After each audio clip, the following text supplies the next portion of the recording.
My grandmother told me the story when I was 9 years old, sitting by the fire in her cabin on the Kino Reservation, the flames casting shadows across her weathered face as rain hammered against the windows outside. She said it was time I knew the truth about the old ones, about the pact our people made with them before the white man ever set foot on these shores, and about what happened when that pact was broken. She made me swear never to tell anyone outside the tribe, never to speak of it to those who wouldn't understand. I kept that promise for 63 years, but now, at 72 years old, with the cancer eating away at my lungs and maybe 6 months left if I'm lucky, I've decided the world needs to know. Because what's coming, what I've seen in my dreams and felt in my bones these past few months, tells me the old ones are preparing to make their presence known again. And when they do, humanity better understand why. My name is Thomas Clearwater. I was born in 1952 on the Quinault Indian Reservation in Washington State, the same reservation where my family had lived for more generations than anyone could count. My grandmother, the woman who first told me about the pact, was a tribal elder named Mary Clearwater, though everyone called her Grandmother Crow because of the way the birds would gather around her whenever she walked through the forest. She died in 1978, taking most of her secrets with her, but not before she passed the most important ones to me. What I'm about to tell you isn't a story or a legend. It's his history, real history, that was deliberately kept hidden from the outside world because our people knew that if the truth ever got out, it would change everything. It would force humanity to confront the reality that we've never been alone in these forests, that there's another intelligent species sharing this land with us, and that our ancestors made a sacred agreement with them thousands of years ago that kept the peace between our kinds, an agreement that my own father helped destroy in the winter of 1969. I need to start at the beginning, not my beginning, but the beginning of everything, the beginning of the pact itself. According to my grandmother, the old ones, what the outside world calls Bigfoot or Sasquatch, have lived in the forests of the Pacific Northwest for longer than humans have existed on this continent. They were here when the first of our ancestors crossed the land bridge from Asia. They watched as our people spread across the land, hunting the great beasts, establishing villages, developing our cultures. For thousands of years there was conflict between our peoples, bloody and terrible conflict that nearly wiped out both species. The old ones were larger than us, stronger, better adapted to the forests and mountains. They could move through the densest undergrowth without making a sound, could see in near total darkness, could survive winters that would kill any human. But we had numbers and we had weapons, and most importantly, we had fire. The old ones feared fire above all else, feared the way it could spread through their forest homes, feared the burns that wouldn't heal properly on their thick-haired bodies. My grandmother said the war between our peoples lasted for generations, with terrible losses on both sides. Entire villages would be found with everyone dead, torn apart by massive hands. Hunting parties would venture into the deep forest and never return. Children would vanish from the edges of camps, their screams echoing through the trees. But we gave as good as we got, setting fire to the old ones' nesting grounds, poisoning the streams where they drank, hunting them with spears and arrows dipped in the venom of certain plants that could bring down even the largest of them. The war only ended when both sides realized they were destroying each other. According to tribal history, it was a woman who finally brought peace. Her name, translated roughly from our ancient language, meant she who speaks to the forest. She was a shaman of extraordinary power, able to communicate with spirits and animals, and eventually with the old ones themselves. She who speaks to the forest walked alone into the deepest part of the mountains, into territory that was certain death for any human. She was gone for 3 months. When she returned, she was different. changed. She walked with a slight limp, and there were scars on her arms and shoulders that looked like they'd been made by massive teeth. But she was alive, and she brought with her the terms of the Pact. The agreement was simple but absolute. Humans would stay out of the deepest forests, the highest mountains, the places where the Old Ones made their homes. In exchange, the Old Ones would never again attack human settlements, never take human children, never interfere with our hunts or our villages. The boundary between our worlds would be marked by certain trees, ancient cedars and firs that bore specific patterns carved into their bark, patterns that both species could recognize. Cross that boundary uninvited and the Pact no longer applied. The violator could be killed without consequence. There were other terms too, my grandmother said. Once a year during the winter solstice, representatives from both peoples would meet at a sacred place to renew the agreement, to exchange gifts, to resolve any disputes that had arisen during the previous year.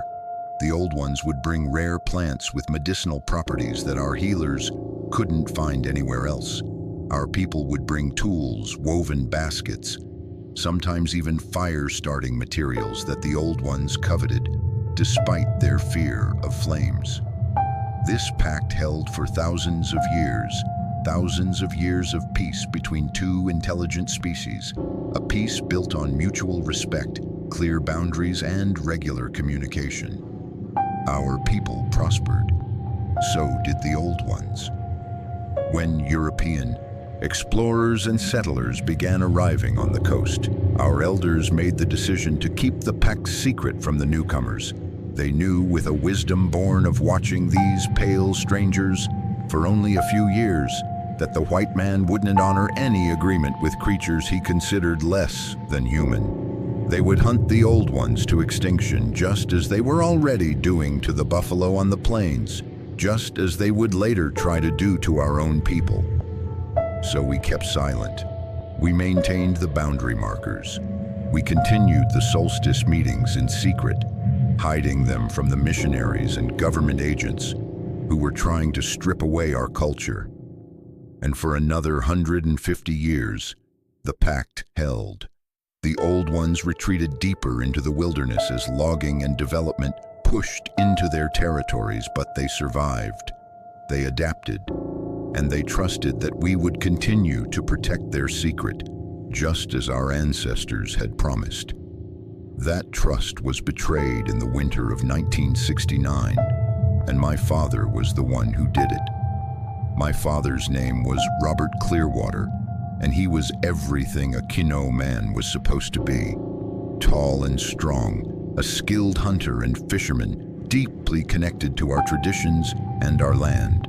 He'd learned about the Pact from his own grandmother when he was young, just as I would later learn it from mine. He'd participated in the solstice meetings since he was 16 years old, had met the Old Ones face to face, had developed what he described as a friendship with one of them, a massive male he called Grayback because of the distinctive silver coloring in the hair on its shoulders. Grayback was old, even by Old One standards. My father estimated he was at least 100 years old, maybe older. He'd been attending the solstice meetings since before my father and his grandfather was born. He was a leader among his people, respected for his wisdom and his patience, for his willingness to maintain peaceful relations with humans, even as our species encroached ever further into Old One territory. But in the fall of 1969, something changed. A logging company called Pacific Northwest Timber had acquired rights to a section of forest that included part of the Old One's territory. Not the deepest parts, not the areas where they had their primary settlements, but border territory, hunting grounds that they'd used for generations. Our tribal council protested, of course, filed lawsuits, organized demonstrations, but the company had political connections, had paid off the right people, and the logging was approved. The Old Ones didn't understand lawsuits or political corruption. What they understood was that humans were cutting down their forest, were violating the territory that had been protected by the Pact. for thousands of years. And they responded the only way they knew how. It started with equipment sabotage. Chainsaws would be found with their chains snapped. Trucks would have their tires slashed by something sharp enough to cut through the heavy rubber like paper. Log piles would be scattered overnight, the massive timbers thrown around like matchsticks.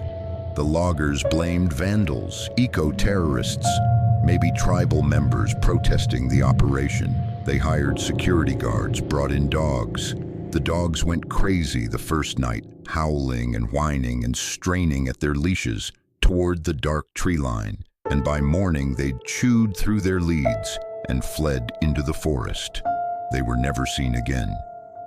Then the loggers started disappearing. The first one was a man named Pete Holloway, a veteran logger from Aberdeen who'd been working these forests for 20 years. He went to relieve himself at the edge of the worksite one afternoon and never came back. They found his hard hat the next day, crushed flat with blood on the inside. No body was ever recovered. The second was a security guard named Marcus Webb. He was found the morning after his night shift, or parts of him were. I won't describe what was left. My father saw the scene before the state police arrived to take over the investigation, and he told me years later that it was the most horrifying thing he'd ever witnessed. Not because of the violence, though that was terrible enough, but because of what it meant. The old ones were no longer playing by the rules of the Pact. They were at war again. The logging operation shut down immediately. Pacific Northwest Timber tried to keep the deaths quiet, claimed they were accidents, industrial mishaps, but word got around. The workers refused to go back. The company lost millions and eventually abandoned the project entirely, leaving behind the access roads and equipment that would rust in the rain for years. My father was devastated. He understood why the old ones had done what they did, understood their rage at seeing their territory violated. But the Pact had always had provisions for addressing grievances, channels for negotiation and resolution. The old ones could have come to the solstice meeting, could have demanded that our people intervene, could have given us time to find a solution. Instead, they'd killed. They'd broken the Pact's most sacred term, the prohibition against taking human life without provocation. What my father didn't know, what none of us knew at the time, was that the old ones had tried to communicate. Grayback himself had approached the boundary markers weeks before the killings began, had left signs that our people should have recognized, signals calling for an emergency meeting.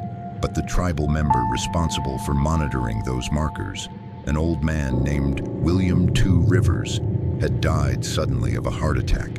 His replacement, a young man who hadn't been fully initiated into the Pact's secrets, didn't know what the signs meant. He'd ignored them, dismissed them as animal markings. By the time my father realized what had happened, it was too late.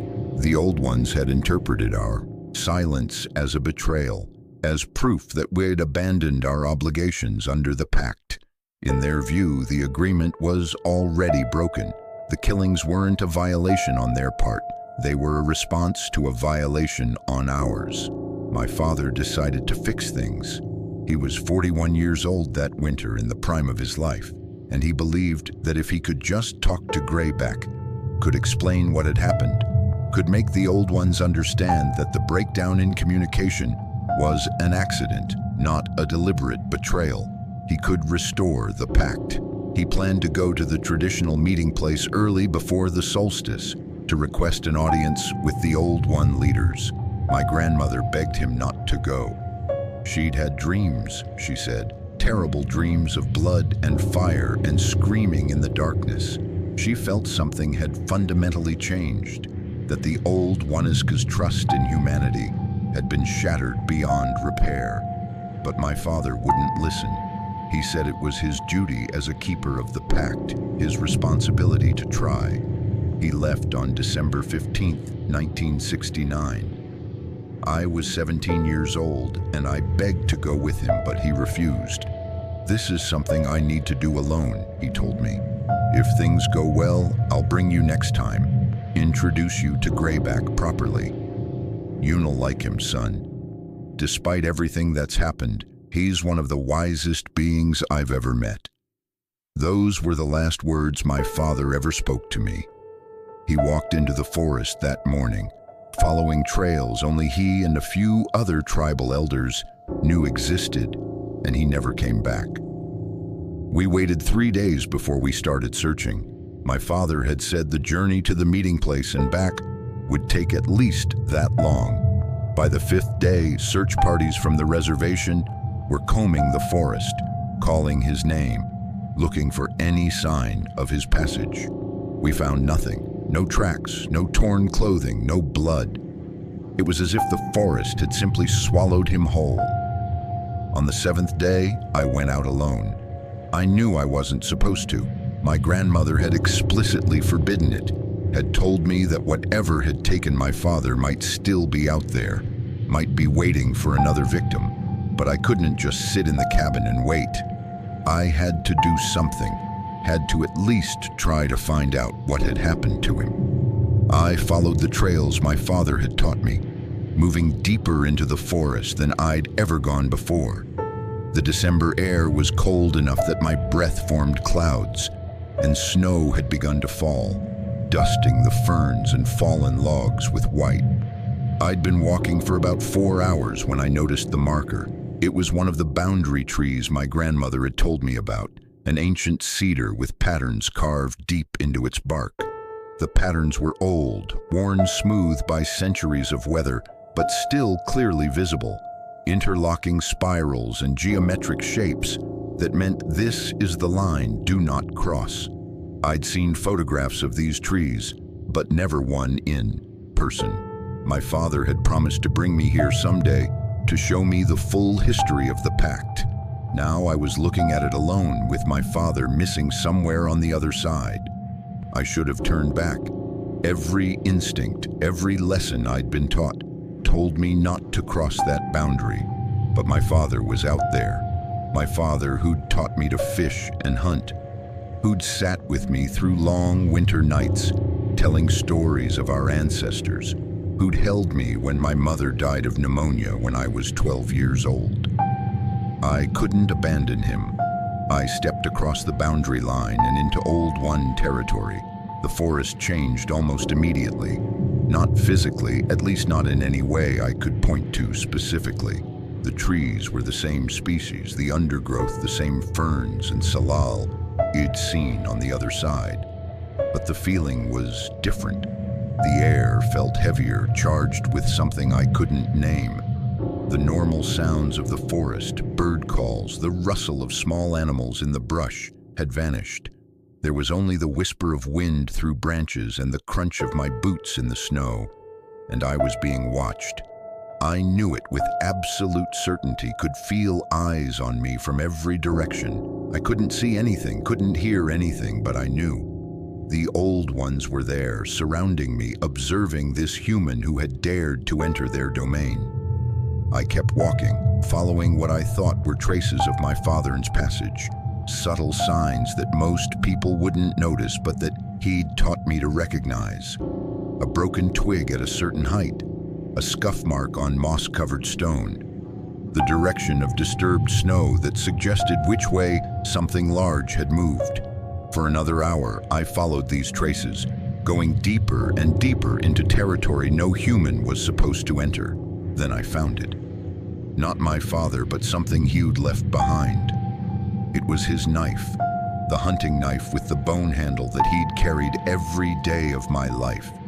He'd made it himself, had shown me how the handle was carved from the antler of the first elk he'd ever killed. It was his most prized possession, something he would never voluntarily abandon. And it was stuck point first in the trunk of a massive hemlock, driven deep into the wood with more force than any human could muster. I touched the handle, and something behind me made a sound. I spun around so fast I nearly fell, and there it was, not 10 feet away, watching me with eyes that gleamed in the dim winter light.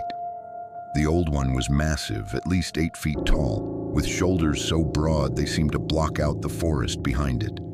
Its body was covered in dark, reddish-brown hair, matted and thick and glistening with snowmelt. The face was like nothing I'd seen before or since. Not quite ape and not quite human, but something entirely other. A broad, flat nose, a heavy brow ridge, lips that seemed capable of expression in ways animal mouths weren't. And those eyes, dark brown, almost black, filled with an intelligence that hit me like a physical blow. I should have been terrified. Looking back, I can't explain why I wasn't. Maybe it was shock, my mind unable to process what I was seeing. Maybe it was some deep instinct telling me that fear would be the wrong response. Or maybe it was something else, something in those eyes that told me this creature, despite its size and power, didn't mean me harm. The old one raised one massive hand, palm facing me. I recognized the gesture from my grandmother's stories.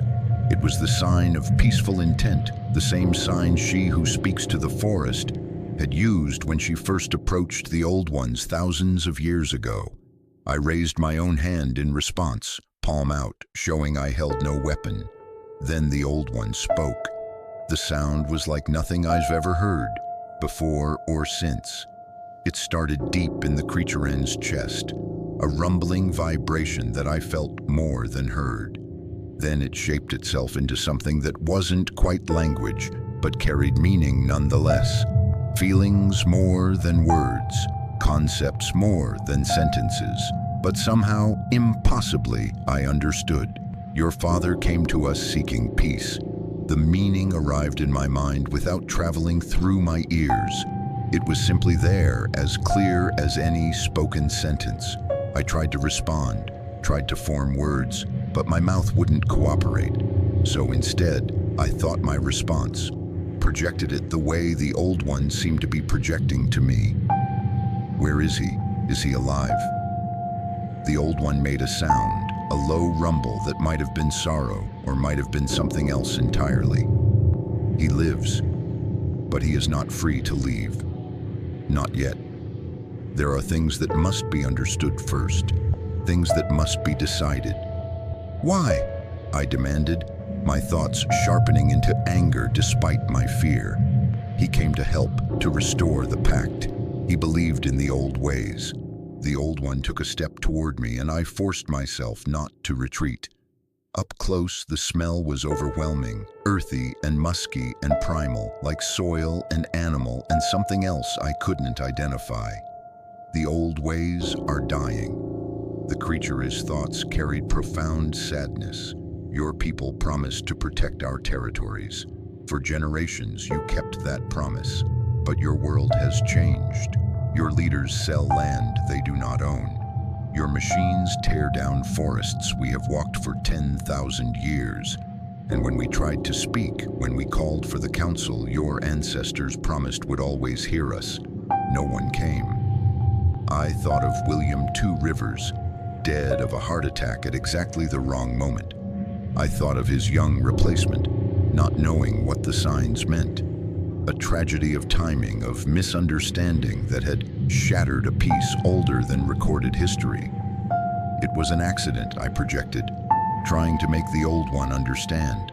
We didn't ignore you deliberately. The man who watched the markers died. His replacement didn't know. Please, you have to believe me. We never meant to break the pact. The old one was silent for a long moment, those ancient eyes studying me with an intensity that made me feel like my very soul was being examined. This we know now, it finally communicated. Your father explained. He told us of the death, of the failure in your line of watchers. We believe him. We believe his intentions were good. But the damage is done, young one. Blood has been spilled. The pattern is broken. Then why hold him? I demanded. If you believe him, why not let him come home? Because the decision is not mine alone to make. The old one turned slightly, gesturing toward the deeper forest. There are others who must agree. Elders who remember when your kind first came with fire and weapons. Young ones who have known nothing but the steady destruction of our lands. They do not all share my willingness to seek peace. Some believe the time for talking has passed. Some believe the only way to survive is to make your people fear us so much they will never enter our forests again. I felt cold that had nothing to do with the winter air. The Old One was telling me that my father's fate was being debated, that there were members of their kind who wanted to make an example of him. "What can I do?" I asked. "How can I help convince them?" The Old One reached out and took my father's knife from the tree, the movement so gentle and precise that it seemed impossible such a large creature could be so delicate. It held the knife for a moment, examining the craftsmanship, then extended it toward me. "Take this back to your grandmother," the creature communicated. "Tell her what has happened. Tell her that Greyback still lives, that he speaks for peace among our kind. Tell her that when the solstice moon rises, we will gather at the old meeting place. Your people must come, must show us that the Pact still means something to you. If they come, if they can convince our doubters that humanity can still be trusted, your father will be returned to you. If they do not come, or if they come with weapons and violence in their hearts, the Pact will be broken forever, and your father will be the first to pay the price." I took the knife with trembling hands. "Greyback," I thought, "the Old One my father had befriended. Are you Greyback?" The creature made a sound that might have been laughter, though there was no humor in its eyes. "Greyback is old, older than your grandfather's grandfather. He remembers when the Pact was made. He remembers the wars that came before. He speaks for peace because he has seen what war costs both our peoples. But his voice grows weak among the young ones. They see only what your kind has taken from us. Forest and river and sky, and they want vengeance, not negotiation." "And you?" I asked. "What do you want?" The Old One looked at me for a long moment, and I felt something pass between us, a connection I couldn't explain then and still can't explain now. "I want what Greyback wants: peace, coexistence, a future where both our peoples can survive. But I am beginning to fear that such a future may no longer be possible. Your kind multiplies endlessly. You consume everything you touch. Even now, as we speak, machines are tearing down forests on the other side of these mountains. Your roads push deeper into our territories every year. How long before there is nowhere left for us to hide?" I didn't have an answer. Even at 17, I knew enough about the world to understand that the Old One's fears were justified. Humanity was expanding, devouring wild places at an ever-increasing rate.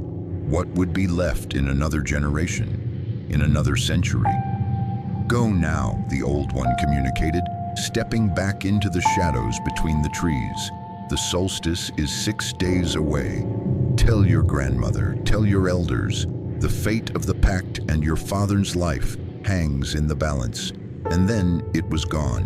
Not moving away, not retreating into the forest. Simply gone, as if it had never existed at all. I stood alone in the silent woods, my father's knife clutched in my numb fingers, the weight of everything I'd just experienced pressing down on my shoulders like a physical burden. I don't remember the journey back.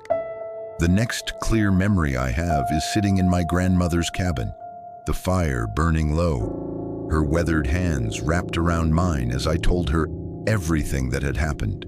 Her face was pale, her eyes bright with tears, but she didn't interrupt. When I finally finished, she sat in silence for a long time, staring into the flames. Then she said something that I've never forgotten, words that have haunted me for over 50 years.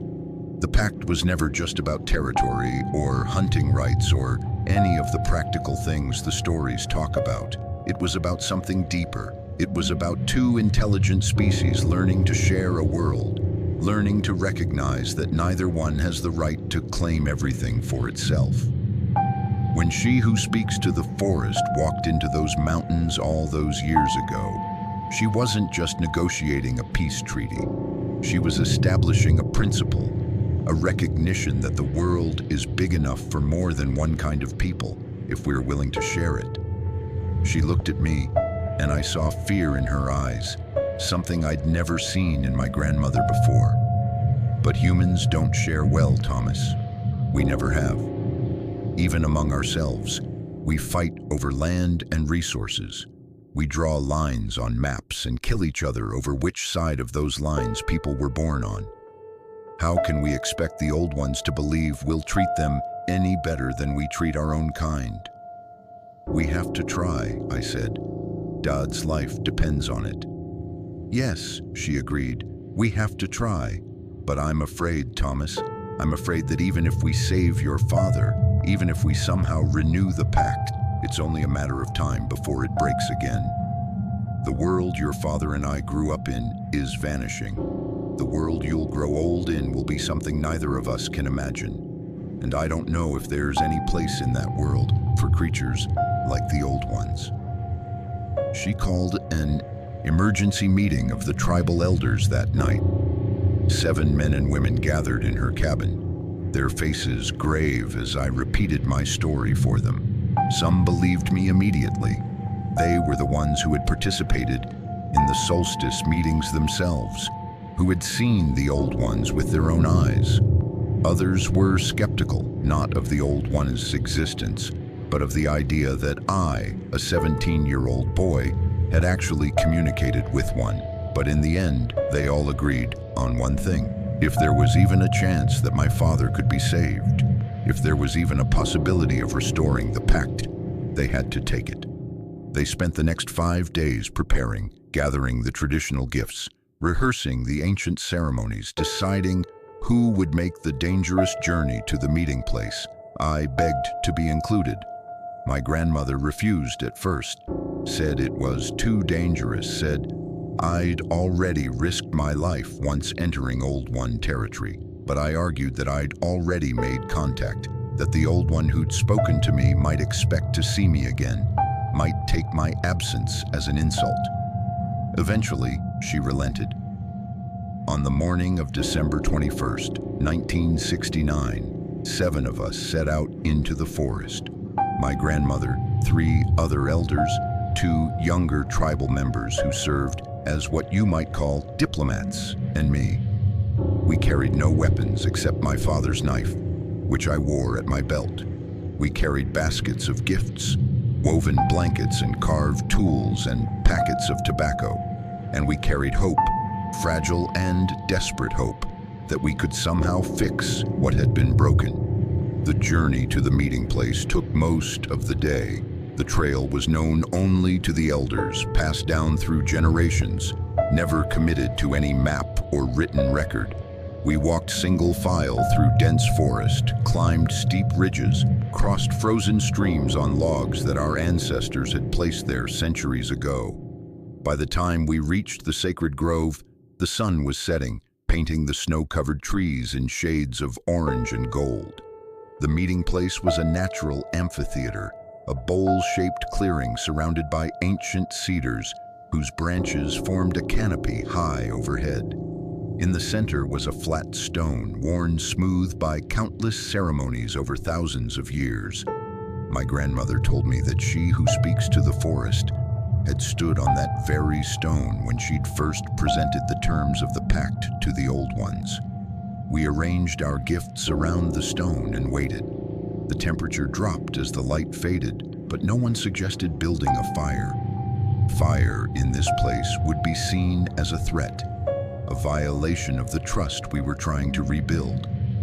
So we stood in the gathering darkness, our breath forming clouds in the freezing air, watching the tree line for any sign of movement. They came with the rising moon.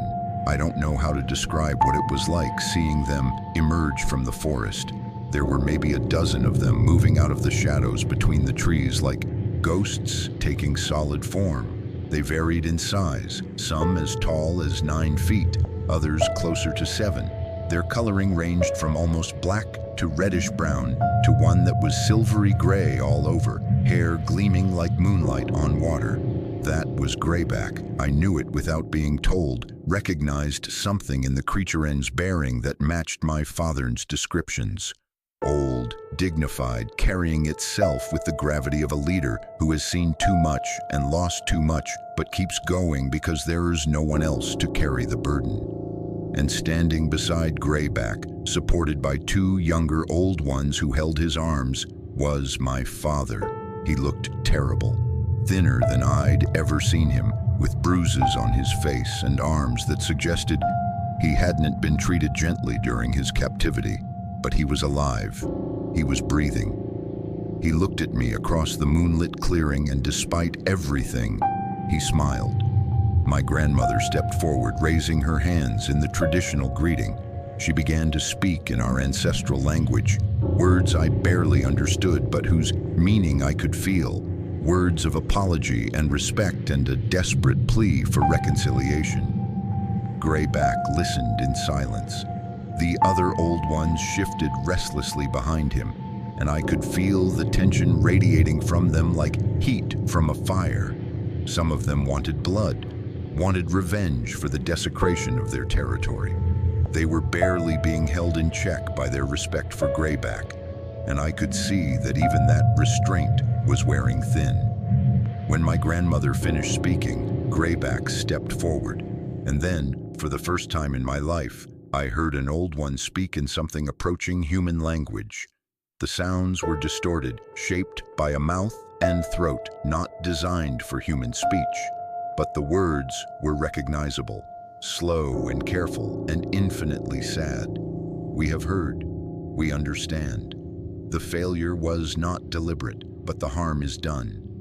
Our young ones demand justice.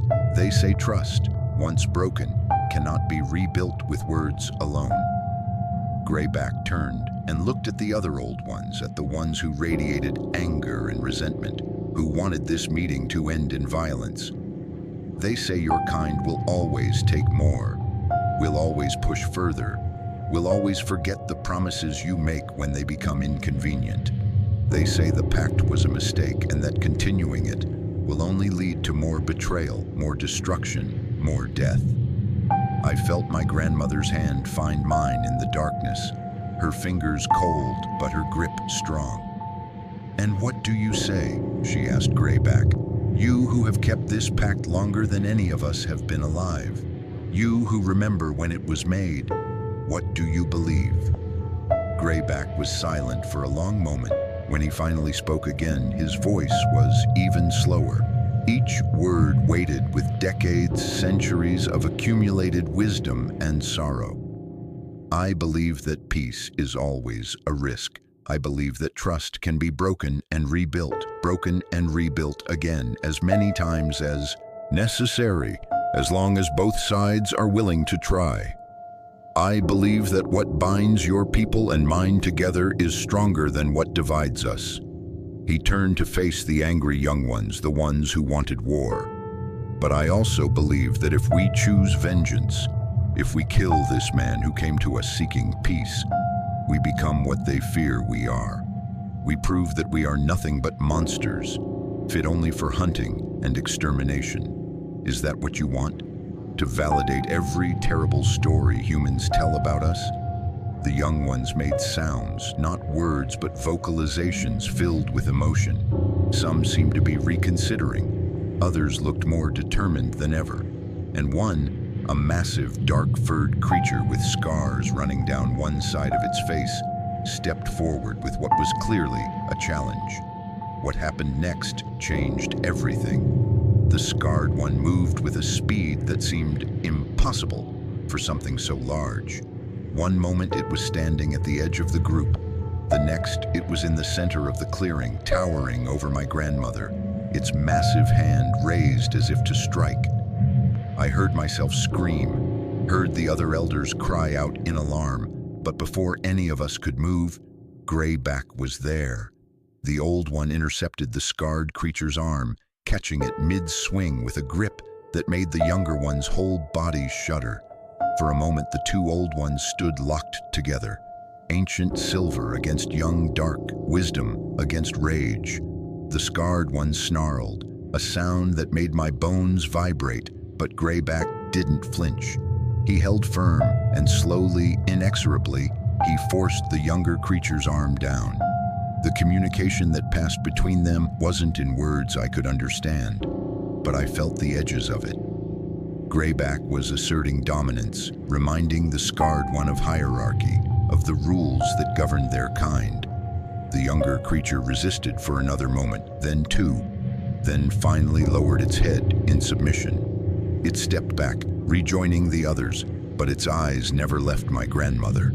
The hatred in that gaze was absolute. Greyback turned back to us, and I saw how much that brief confrontation had cost him. He was breathing heavily, his massive chest heaving, and there was a tremor in his limbs that hadn't been there before.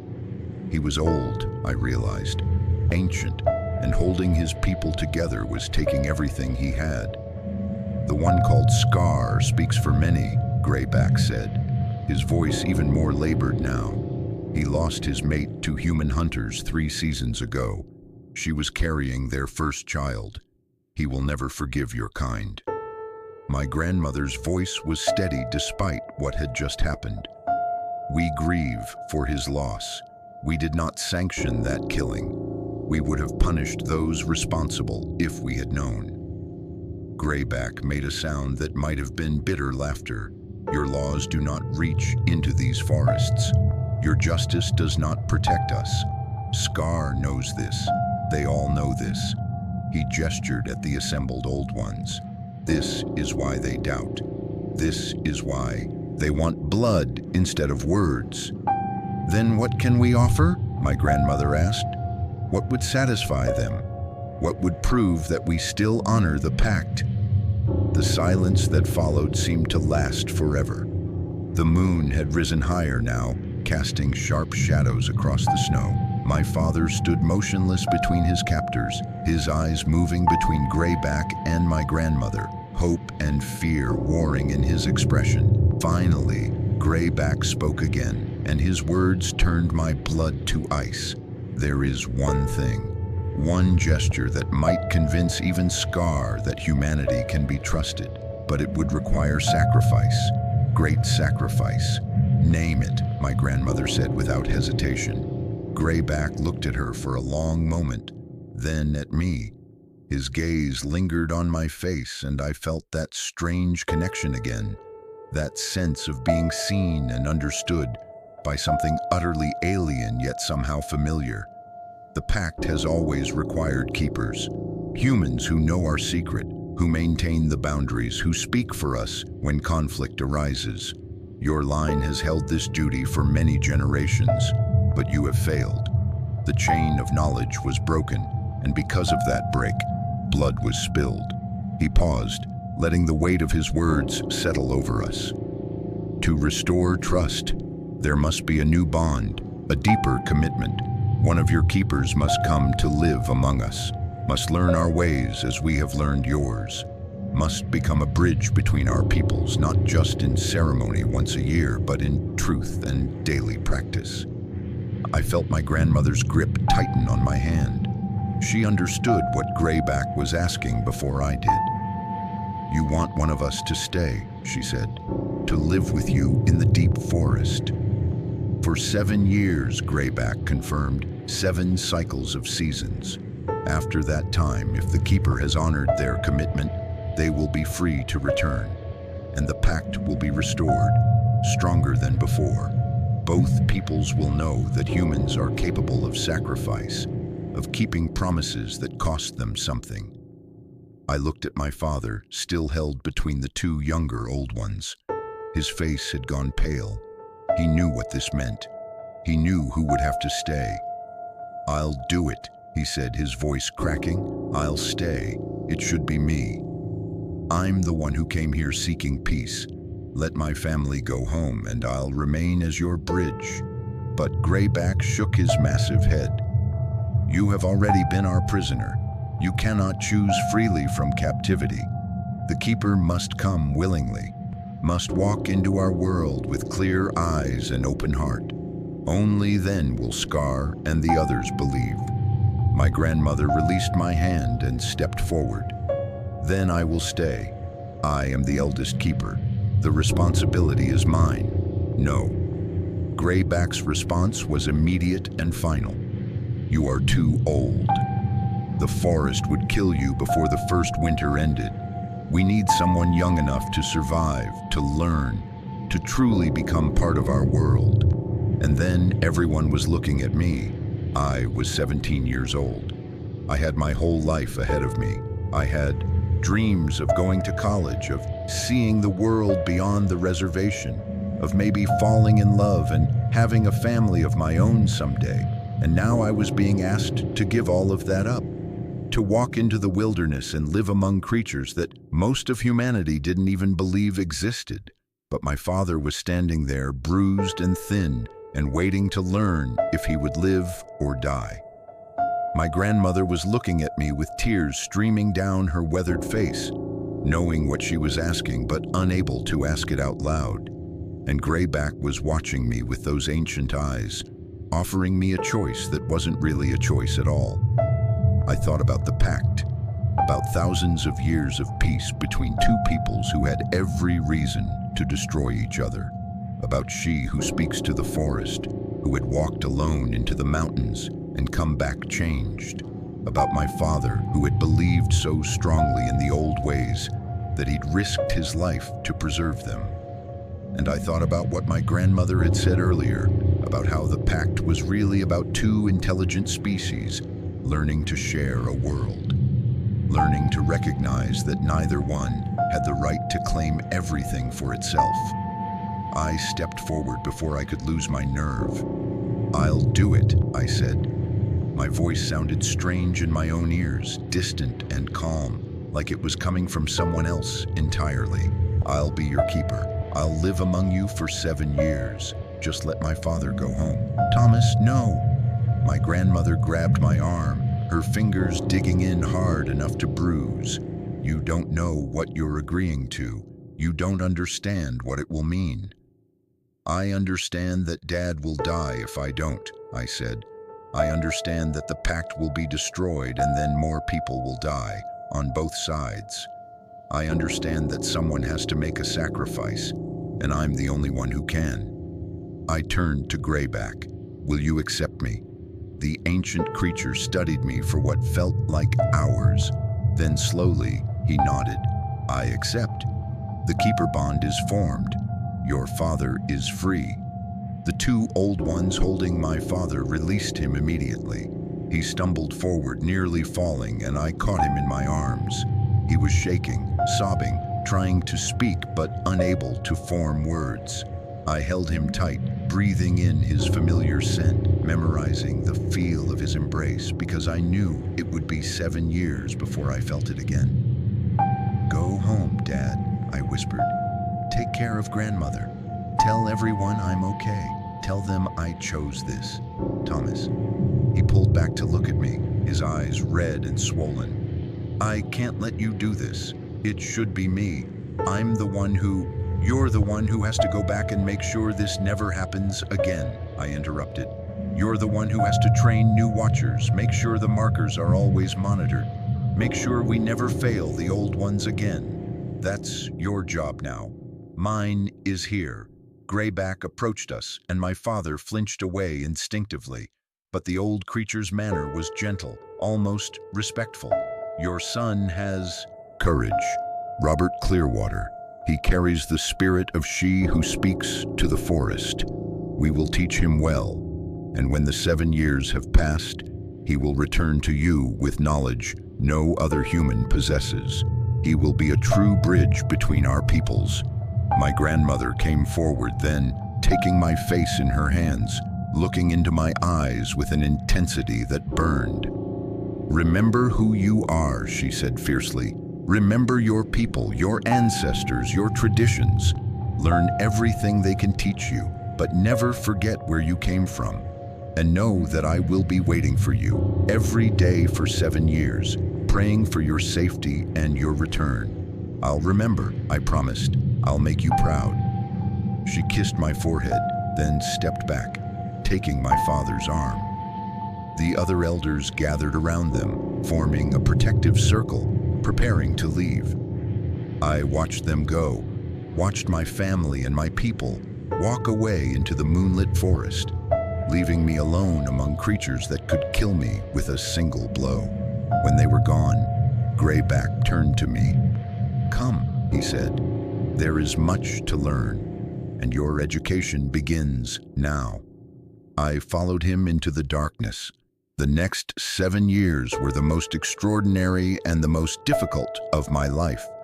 I can't tell you everything that happened during that time, partly because some of it is too strange for words, and partly because some of it I promised never to reveal.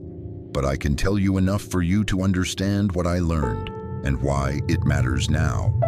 The Old Ones lived in a network of caves and sheltered valleys deep in the Cascade Mountains, places so remote and well hidden that no human had ever found them.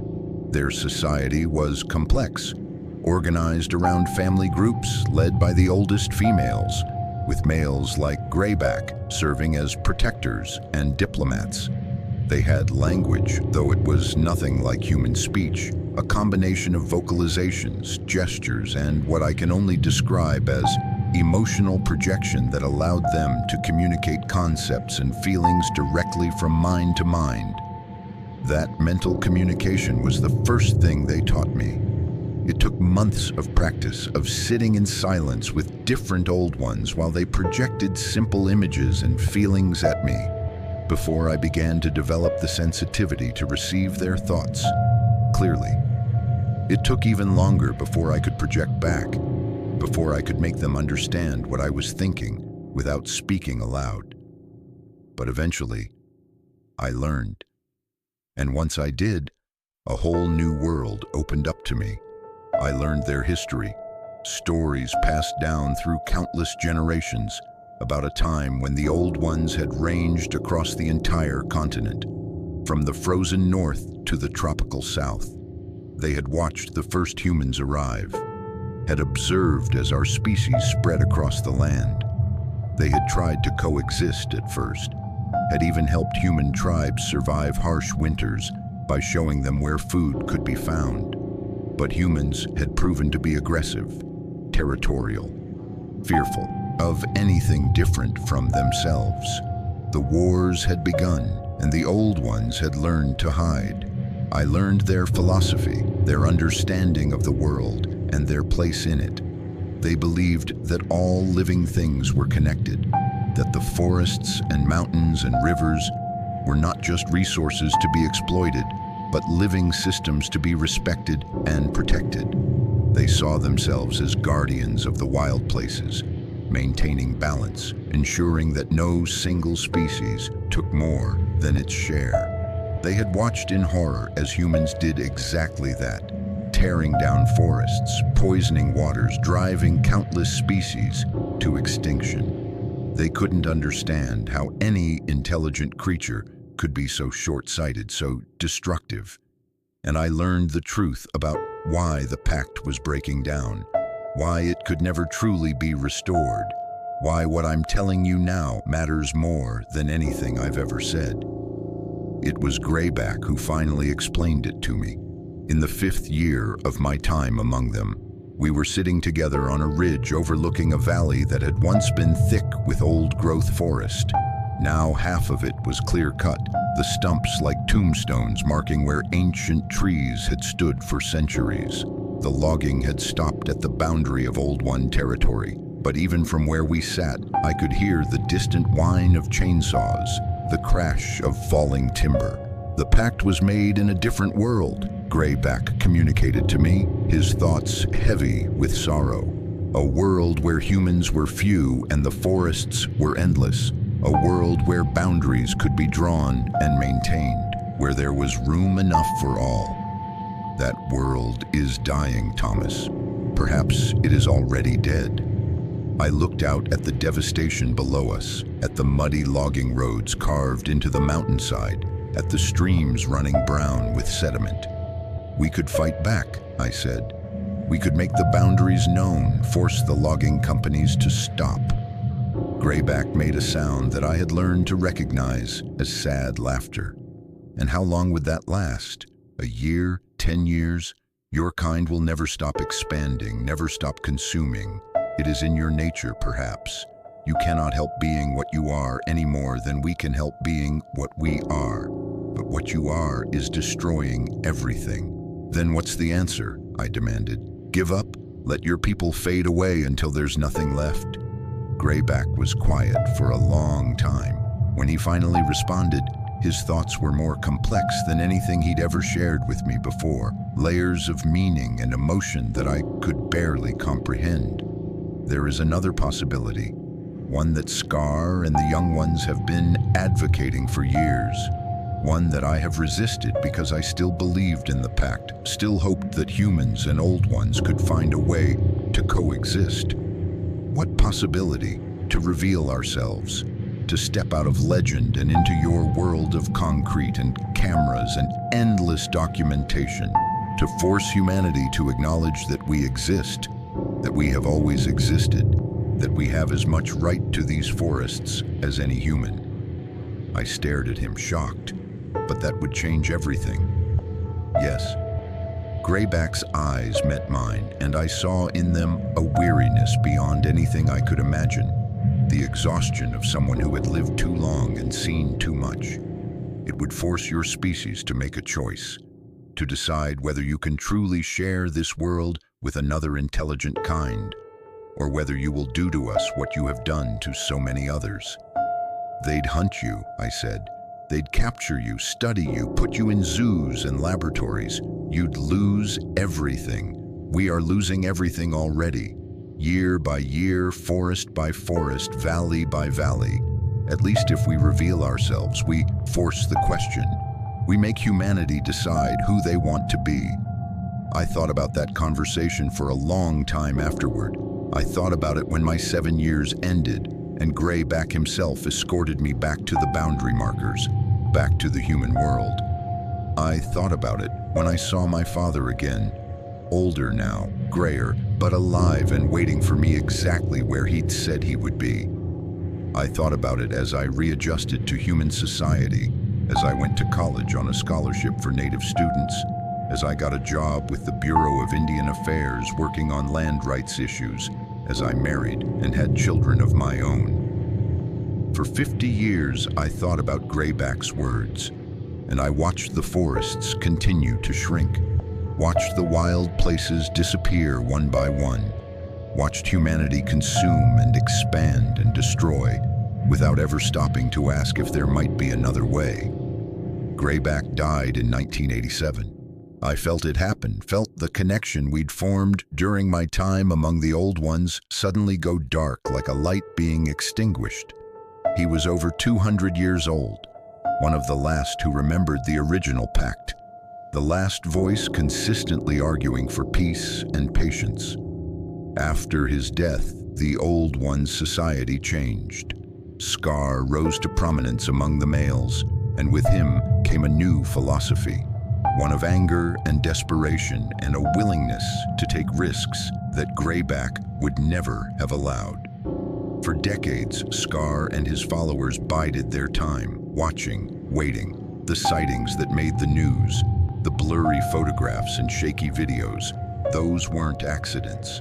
They were tests, probes, ways of measuring how humanity would react. And what they learned wasn't encouraging. They saw how we responded to the possibility of their existence, with mockery, with disbelief, with entertainment rather than serious consideration.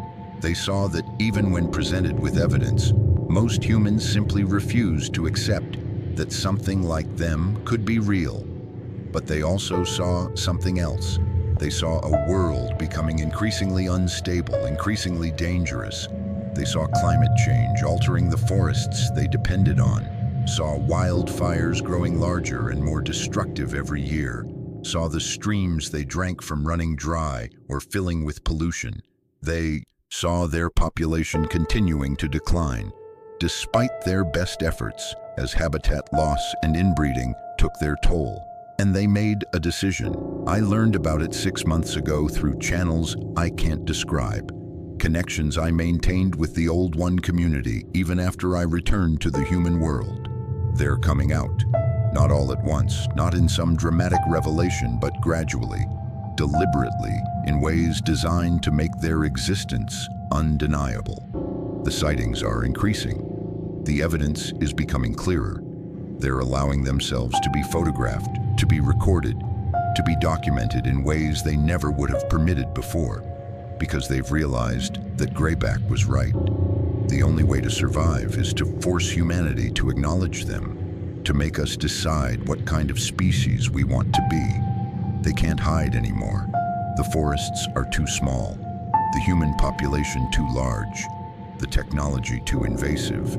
If they continue trying to remain hidden, they'll simply fade away until the last Old One dies alone, in some shrinking pocket of wilderness, unknown and unmourned. But if they reveal themselves, if they make us see them as they truly are, intelligent, complex, deserving of rights and protection, then maybe, just maybe, there's a chance for coexistence, a chance for the Pact to be renewed on new terms, terms that account for the reality of the modern world, a chance for two intelligent species to share this planet as equals. That's why I'm telling you this story. That's why I'm breaking the promise I made to my grandmother 63 years ago. Because the Old Ones are coming, and when they do, humanity needs to be ready. We need to understand who they are, where they came from, why they've hidden for so long.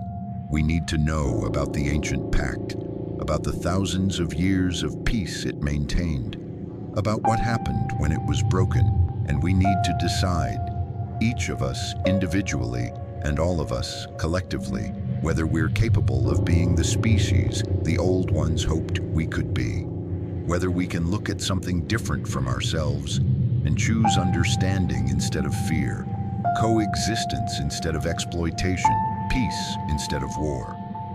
I'm 72 years old. The cancer in my lungs will kill me soon, probably before the Old Ones make their presence fully known.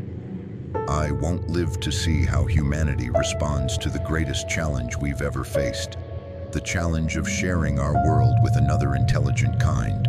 But you will. And when that day comes, when you see the first clear footage, the first undeniable evidence, when the government can no longer pretend they don't exist, and the scientists finally have their proof, I want you to remember this story. I want you to remember that they're not monsters or animals or curiosities to be studied. They're people. Different from us, yes, but people nonetheless, with their own history, their own culture, their own hopes and fears and dreams. I want you to remember the Pact and what it represented. Two species choosing peace over war, choosing to share instead of dominate, choosing to recognize that the world is big enough for more than one kind of people, if we're willing to make room. And I want you to remember what my grandmother said all those years ago in her cabin on the Quinault Reservation, with the fire burning low and the rain hammering against the windows. Humans don't share well. We never have. But that doesn't mean we can't learn. The Old Ones are coming. They're betting everything on the hope that we can be better than we've been, that we can look at them and see not threats to be eliminated, but neighbors to be welcomed, that we can honor the spirit of the ancient Pact, even as we negotiate new terms for a new world. Don't let them down. Don't let us down. My name is Thomas Clearwater. I'm 72 years old, and I'm the last surviving human keeper of the Pact between our people and the Old Ones. I've carried this secret for 6 decades, and now I'm passing it on to you. What you do with it is up to you. But remember, they're watching. They've always been watching. And very soon, they're going to stop hiding and start asking humanity a question that will define our future. Can we share this world? I pray the answer is yes. There's one more thing I need to tell you, one final piece of this story that I've never shared with anyone, not even my own children. During my 7 years among the Old Ones, I learned something about their origins that challenges everything we think we know about human evolution and the history of intelligent life on this planet. Greyback told me this during the final year of my stay, when he had decided I was ready to bear the full weight of their secrets. The Old Ones are not some separate species that evolved in parallel to humanity. They are not missing links or evolutionary offshoots or undiscovered primates. They are, in a very real sense, our older siblings. According to their oral histories passed down through hundreds of generations, the Old Ones and humans share a common ancestor. Tens of thousands of years ago, perhaps longer, there was a single people who walked these lands. But that people faced a choice, a divergence in how they would live and what they would become. Some chose to follow the path of tools and fire and agriculture, to reshape the world to suit their needs. They became us, Homo sapiens, the humans who would eventually spread across the globe and dominate every ecosystem they entered. But others chose differently. They chose to remain part of the forest, to adapt themselves to the world rather than adapting the world to themselves. They grew larger, stronger, more attuned to the natural rhythms of the wilderness. They developed their mental abilities, their capacity for direct mind-to-mind communication as an alternative to the spoken language that our ancestors were perfecting. Over countless millennia, they became the Old Ones, the forest people, the beings that humanity would later call Bigfoot or Sasquatch or 100 other names in 100 different cultures. We are not separate species, Thomas, Greyback told me. We are divergent branches of the same tree. Your people and mine, we share the same roots, the same original parents. We are family, estranged for ages beyond counting, but family nonetheless. This is why the Pact was possible. This is why she who speaks to the forest was able to communicate with the Old Ones in the first place. Somewhere deep in our shared ancestry, there was a connection, a bond that thousands of years of separate evolution could not completely sever. The mental communication that the Old Ones use, the ability to project thoughts and feelings directly into another mind, it's not some alien power. It's something that was once common to all our ancestors, a capability that humans lost as we developed spoken language, but that the Old Ones retained and refined. This is also why the breaking of the Pact matters so much. When humans and Old Ones go to war, it's not just conflict between different species. It's fratricide. It's family destroying family, brothers and sisters who have forgotten their common origin, trying to annihilate each other. I've thought about this revelation every day since Greyback shared it with me. I've wondered if it's true, if there's some way to verify it scientifically, if the Old Ones finally reveal themselves, if scientists are finally able to study them with their cooperation and consent. I suspect they'll find genetic evidence that supports this story. They'll find DNA that's far more closely related to ours than anyone expected. Markers of common ancestry that challenge our understanding of human evolution. And maybe, just maybe, that knowledge will help. Maybe knowing that the Old Ones are our long-lost relatives will make it harder for humanity to treat them as monsters or animals. Maybe it will remind us that the boundary between human and non-human is far more permeable than we like to believe, that intelligence and consciousness and the capacity for culture are not uniquely our possessions. Or maybe it won't make any difference at all. Maybe humanity will react to the Old Ones the way we've reacted to every other group we've ever deemed different or threatening, with fear, with violence, with a desperate need to prove our superiority by destroying anything that challenges our assumptions about our place in the world. I don't know which way it will go. I've spent 50 years watching humanity, studying our capacity for both tremendous compassion and unimaginable cruelty. We're capable of great kindness, of sacrifice, of recognizing the humanity in those who are different from us. but we're also capable of genocide, of enslavement, of convincing ourselves that certain beings don't deserve the rights we claim for ourselves. The old ones are betting that our better nature will prevail. They're betting that when we finally see them clearly, when we can no longer deny their existence or dismiss them as legends, we'll choose to welcome them as the long-lost family they are, rather than hunting them to extinction. I want to believe they're right.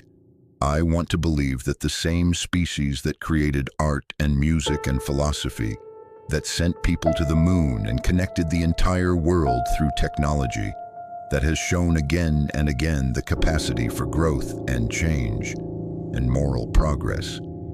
I want to believe that species can rise to this challenge. But I'm afraid. I'm afraid because I've seen what humans do when we're scared.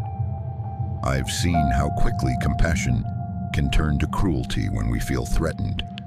I've seen how easy it is for us to convince ourselves that violence is justified, that the other deserves what's coming to them, that our survival depends on their destruction. The old ones are powerful. They're strong and fast, and they've survived for millennia by staying hidden. But they're also few. A few hundred individuals scattered across the remaining wild places of North America. If humanity decides they're a threat, if we bring the full weight of our technology and our numbers against them, they won't survive. It won't even be close. So I'm asking you, whoever you are, wherever you are, whenever you read or hear these words, to make a choice. Not someday in the abstract future when the old ones finally reveal themselves, but now, today.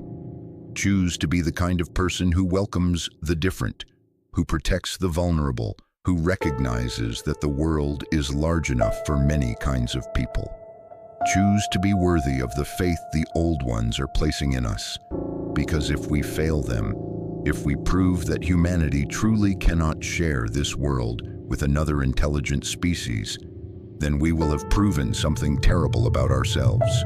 We will have shown that our intelligence, our technology, our capacity for reason and communication and culture, all of it was nothing more than elaborate window dressing on the same basic animal urge to dominate and destroy, and we will have lost something precious, not just the old ones themselves, though that loss would be catastrophic. We will have lost the chance to prove that we're better than our worst instincts. We will have lost the opportunity to show that humanity can evolve not just technologically, but morally, that we can grow into a species truly worthy of the intelligence we possess. I've lived a long life. I've seen wonders that most humans will never see. I've walked between two worlds, carried a secret that would have shattered my mind if I hadn't been prepared for it, and kept faith with beings that most of my own species considers fantasy. Now I'm passing that burden to you. The old ones are coming. The ancient Pact is about to be tested in ways that none of its original architects could have imagined. And the fate of two peoples, two branches of the same ancient family tree, hangs in the balance. Remember this story. Remember Thomas Clearwater and Greyback and She Who Speaks to the Forest. Remember the thousands of years of peace that proved coexistence was possible, and the tragedy of misunderstanding that nearly destroyed it. And when the time comes, when you're faced with something that challenges everything you thought you knew about the world, choose wisely. Choose peace, choose family, choose to share. My name is Thomas Clearwater. This is my testimony. And may whatever powers watch over both our peoples guide us through the darkness that is coming.